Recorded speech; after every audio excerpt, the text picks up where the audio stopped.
beautiful people, and we are better Together!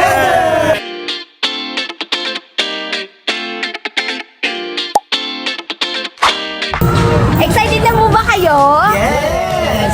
So now, nasa segment tayo ng Getting to Know Stage.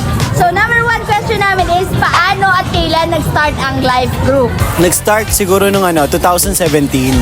And then, ang unang ang unang disciple ko nun, which is si Nathaniel. And then after na si Renzo and the rest. And then si John. Question number 2. Anong ginagawa sa life group? Usually nagkakaroon kami ng icebreaker. And then after ng icebreaker, meron din kami ng worship. After ng worship, we have our giving. And we also have, sharing kami ng testimonies. Doon talaga sinishare lahat. And, ayun, after ng testimony, we're listening to the Word of God. Ayun. Question number 3. Ilang taon nag-range ang edad ng bawat member? Siguro pinakabata sa amin is around 17. Tapos pinakamatanda namin kay Jay. Bukan mo. Basta pwede. 33. Okay, kasama din sa Getting to Know Stage ang question number 4. Masasabi mo bang better kayo when you are together?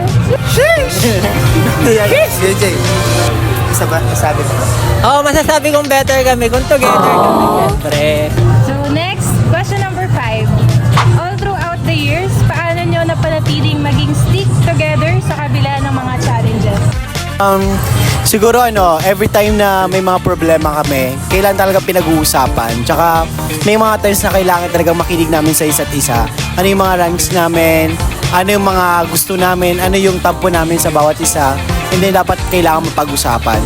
Do you consider to be part of Better Together?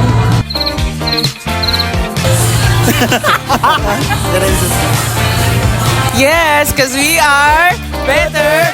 Together! Yes naman. Kahit may mga problem kami, pero kapag once na na-realize nung taong mali sa amin, kasi kailangan naman may mga times talaga na nagkakaroon ng kiskisan. Pero kapag once na na-realize nung kung sino yung mali, and then nag-sorry and all, sa tingin ko, magsasama-sama at mag-unified naman kami. Yan. Paano mo na-discover itong life group at sino ang nag-invite sa'yo dito? Ay sige, ako na lang. Paano na-discover? Siguro kasi mismo si Coach Pau ang nag-approach sa akin una. So bale, pa ako nun, 13 years old kung natatandaan ko pa. And pa ako nun parang pa-transition from Light Kids to History Makers. So, ayun. Through the years na nakasama mo itong mga taong ito, how would you describe the impact of these people sa buhay mo? Para sa akin, iba yung impact nila. Para sa akin, sila yung mga pangalawang pamilya ko. So it's like having someone that who already has your back. Parang sila yung lagi nagpo-protect sa'yo. Lagi sila yung nandyan para makinig. Kahit na madaming nangyayari sa paligid mo, kung may problema ka sa bahay, sa school, and even sa loob ng church, sa kanila ka magraran. Saka yan laki ng impact kasi para ka nagkaroon ng second family. Friends pa rin ba kayo even outside of life group? Yes, hindi lang friend. Kumbaga, pamilya na din talaga. Kasi talagang ino-honor namin yung ganung word kasi yun yung paniniwala namin na talagang kapag once na nag-merge kayo using Lord talaga. Mismo ang Lord ang nagpakilala sa inyo bawat isa. Doon namin ino-honor talaga yung meron kaming life group na yun. Hindi lang siya basta kumbaga hindi lang basta samahan pero talagang pagkakaibigan tsaka pamilya din talaga. Paano nakakatulong ang life group sa buhay mo?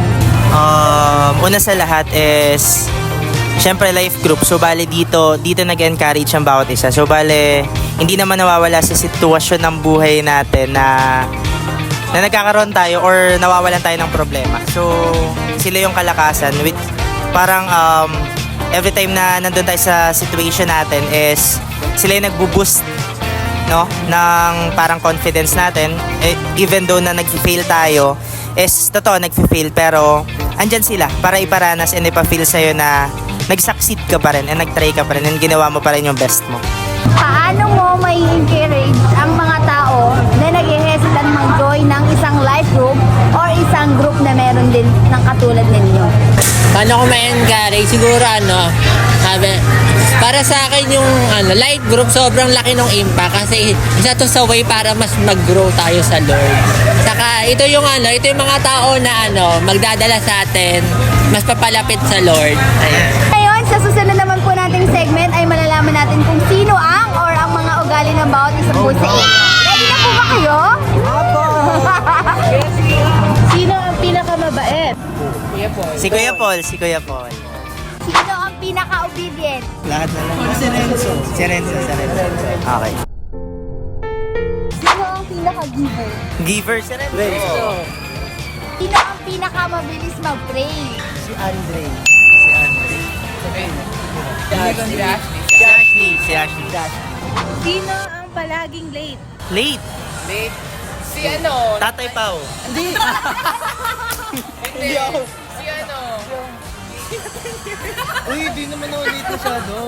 Siyempre, kung may pinaka-late, sino naman ang pinaka-early bird? Ito, si kay JJ. Sino ang laging sabaw? Sabaw? O, lutang, gano'n. Renzo. Si Renzo. Nalutang na naman siya. Sino ang pinaka-pabida?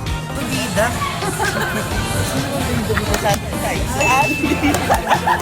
Sino ang pinaka-hindi naliligo sa inyo? Ay, ako tayo lagi yun. Ito. Bato. Tatay. Dalawa. Sino ang pinaka-talented? Si Kuya Paul. Sino ang magaling sa math? Sino ang pinaka-masipag? Sino ang pinaka-clumsy? Si Renzo. Or si Paul. Ayaw, si Kuya Paul pala. Si Kuya Paul. Sino ang pinaka-mapang-asar? Si Andre. Pwede din po. Kung may mahilig mang-asar, sino naman ang pinaka-mabilis mapikon? Ito, kanina lang. Tsaka pangalawa si Andre. Tapos kayo hindi, ikaw lalo ka na. Ayun na! Si Renzo. O yan, dahil nakikita naman natin kung sino ang pikon, ngayon malalaman din natin kung sino ang pinakamatampuhin. Ito, lagi ito nagtatampo eh. So lonely. Si Ashley. So lonely. Dalawa sila nagtatampo. Yan, nalaman natin kung ano.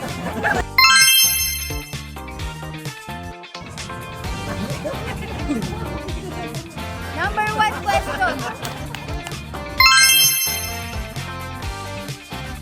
And nalaman natin sa kanila kung sino ang pinaka sa kanilang live group. And ngayon, dadako na tayo sa ating hard question! Ang key para maging strong ang isang life group o ang isang grupo o pamilya. Sa akin, kailangan maging submissive talaga sa leader. Kasi pag hindi ka naging submissive sa leader, kumbaga, ikaw din yung unti-unti mapapalayo.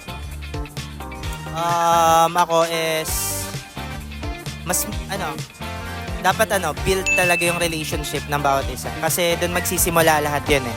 Para alam mo 'yun, every time na dumaan man sa different challenges is matibay pa rin and yung foundation ng bawat isa is hindi agad-agad masisira. Ako naman, kailangan din talaga mismo sa leader. Kasi leader talagang, kumbaga magdadrive ng lahat. Yung effort mismo, tsaka yung mga ginagawa. Kasi makikita mismo ng disciple niya yung mga bagay na dapat gawin mismo. And then, next na lang mismo yung disciple. Kumbaga, kailangan vice versa din. Kapag once na nag-e-effort mismo yung leader, kailangan yung disciple din. May mga times din na hindi sila nag-e-effort. Pero, may mga ganitong bagay na kailangan is through prayer na lang din talaga. So, kapag once na ikaw mismo as a leader, nag-desire ka, nag-pray ka, I think mag-grow tsaka magiging matatag yung foundation ng grupo na yun. Yan. Ako lang, simple lang. Obedience and humility. At kasi pag once na meron kang obedience, meron kang understanding para malaman mo kung ano yung tama and ano yung mali. At saka sa pagsunod naman, wala namang mali sa pagsunod kasi kaya lang naman ikaw din discipline, kaya ka binibigyan ng correction kasi gusto niya mas maging better ka. Para mas lalo kang mag-grow, you have to obey your leader, maging submissive din, and huwag tayong matakot matanggapin na minsan may mga pagkakataon na nagkakamali din tayo. And even sila din. Tanggap tayo ng correction and filter natin. Siyempre, before natin matanggap yung correction, wag natin dadamdamin. Kasi it's for our own good naman eh. Yun lang. So, next question. In one word, ano ang LG for you? Home. Oh, one word? One word lang. House. Home sa akin. Acceptance. Sa ngayon is, feel ko ano ko siya, 2 words kasi, pero ano na lang, rest na lang. So, ayun. Sa akin, actually 2 word eh. One word. O, di family. Family. Last question, ayan, dahil wala yung iba, okay, ano yung message nyo sa isa't isa? And syempre yung mga wala din dito, ano yung message nyo sa kanila? Ang KJ nyo. KJ ka muna. Lahat. So, message ko sa bawat isa, I hope and I pray na matagal pa tayong magkakasama sa biyaya ni Lord. And syempre, pinapanalangin ko rin nawa ay makasama din namin kayo sa bawat banding natin.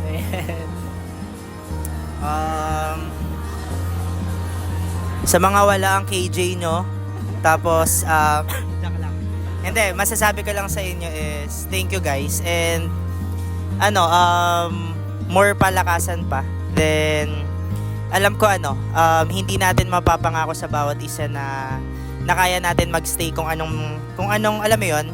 Kasi hindi naman na tayo tulad ng dati na kung saan is madami tayong time para magkaroon ng bonding and different fellowship. Pero ngayon, even though na meron na tayong different agenda, yung iba nag-aaral and yung iba is patapos na, and yung iba is nagtatrabaho na, still nawa is nandun pa rin yung yung alam mo yon, yung parang love and of course yung care natin sa bawat isa since may pinagsamahan din tayo. And ayun lang. So enjoy and maging masaya kayo. Yun, life group is life group. Without Jesus, we are nothing. Yun lang. So, talagang tayo. Kung bakit naman tayo magkakasama, kung bakit naman natin mahal yung isa't isa, kasi may foundation tayo and that is God's love. Kaya, dapat talaga, konektado tayo sa bawat isa at sa Panginoon at miss namin kayo. Hello.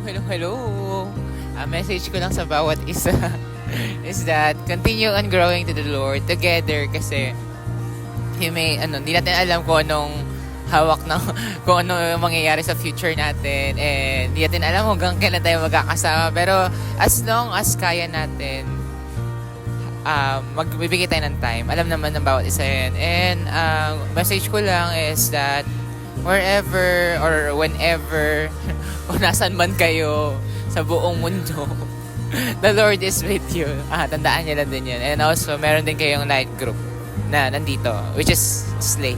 Yan. Thank you. And last question po namin, anong nararamdaman nyo na nag-guest kayo sa aming Better Together community?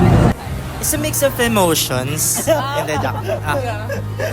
It's gonna mix of emotion kasi grabe no, it's a privilege na makapasok sa content nila. Hindi natin in-expect. Grabe. Oo. Pero pero mamaya siguro sa off-cam baka bibigyan tayo ng talent fee. Pero hindi natin sure. Pero it's a grabe privilege na makasama sa content nyo. Hindi namin ini-expect. Million views, million followers. Grabe. Talo nyo pa yung mga YouTubers sa naku, wala yun kasi may one thing na meron kayo na wala sila. Alam nyo kung ano yun? You are guys better together! For glorification ng Lord, kung bakit naman may ganito. At kami nagpapasalamat kasi pinili nyo din kami, 'di ba? Hindi lang siya basta kumbaga ito lang, pero kami yung inuuna ninyo, 'di ba? Ministry na rin talaga. Kumbaga para ma-inspire yung ibang mga kabataan, lalo na may handle ng life group na kahit naman yung problema parang ganon. So tuloy lang. Thank you so much. Better together, ganon. thank you guys sa mga nandyan, mga staffs ng Better Together. It is a privilege and also napaka-life-changing ng pinag-usapan natin. Hindi, joke lang. So, bale, syempre, hindi din namin na-expect na makakasama kami dito. And thank you din sa pagtitiwala sa amin. And now guys, nalaman nyo na kung sino talaga kami. And ano ba talaga kami. So, ayun, kaya encourage ko kayo. Kaya yun guys, encourage ko kayo na sumali na kayo sa life group. So, together! Sobrang malaking pribilehiyo na mapili nyo kami bilang guest sa Better Together, syempre. Syempre, sa dami pa naman ng live group, isa kami sa napili nyo na mag-guest. Sobrang... gusto makipag-collab. Yan. So, encourage din namin yung ibang mga live group na pwedeng makipag-collab. Shoutout kay Jack lang. Maraming salamat din po sa pag-guest po sa amin. And now, Okay. See you now. 1, 2, 3, go.